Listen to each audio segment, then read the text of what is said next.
The grand chamber of the Galactic Council hummed with the whispered conversations of 100 different species.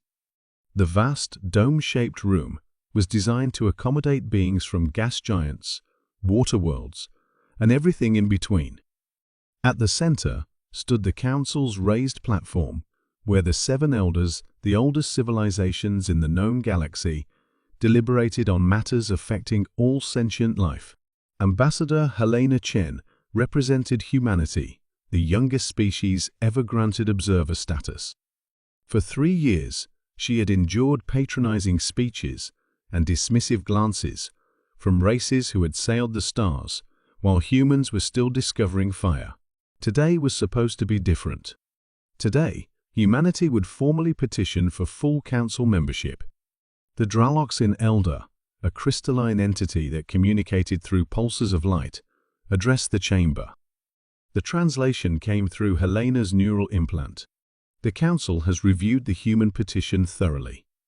We acknowledge their rapid technological advancement and cultural proliferation. However, we have concerns. Helena's heart sank. She had spent months preparing for this moment, gathering evidence of humanity's worthiness.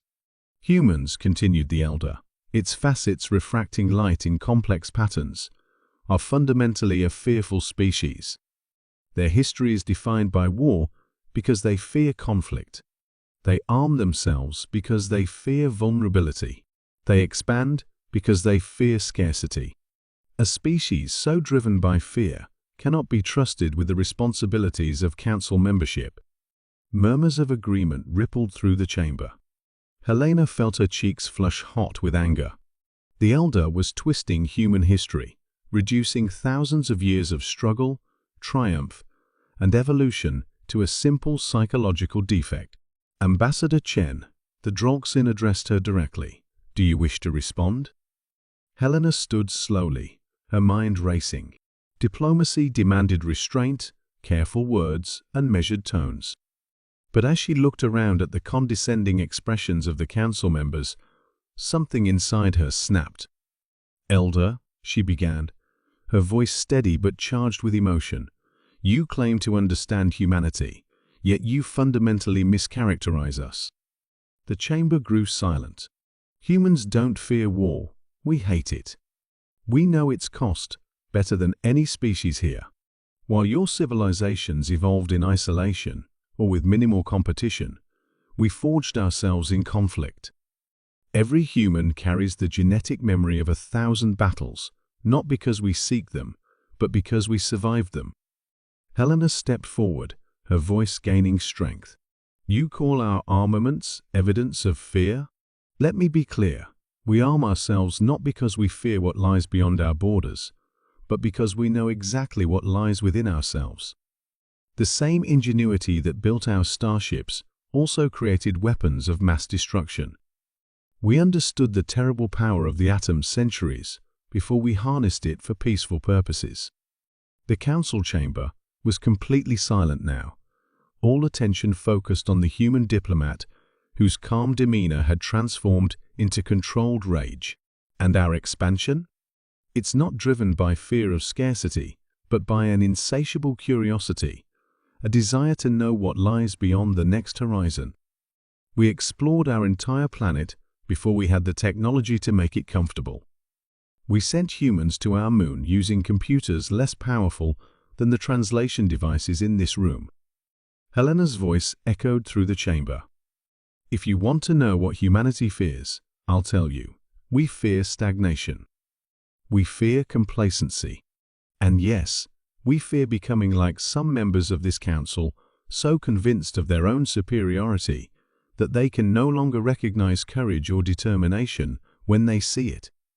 Gasps echoed throughout the chamber. Several council members shifted uncomfortably. Humanity doesn't come before you begging for acceptance. We come offering alliance. We bring perspectives forged in adversity that this council sorely needs. We have united our world despite our differences, not by eliminating them. We have made peace with our nature rather than denying it. Helena paused, meeting the gaze of each elder. You say we fear war? No. We respect its terrible power enough to avoid it when possible, and to fight without reservation when necessary. If that makes us unworthy of your counsel, then perhaps it is not a council worth joining." As Helena finished, the chamber erupted in a cacophony of voices. Some outraged, others thoughtful. The Draloxin Elder's crystalline form pulsed with rapid, complex patterns. Then, unexpectedly, the Terran Elder, oldest among the seven, raised a gnarled appendage for silence. "It has been 10,000 cycles since I heard such honesty in this chamber," it said, its voice ancient and resonant. "Perhaps we have forgotten what passion looks like. Perhaps we need reminding." The Elder turned toward Helena. "Ambassador Chen, your petition requires further consideration, but you have made an impression today that will not soon be forgotten."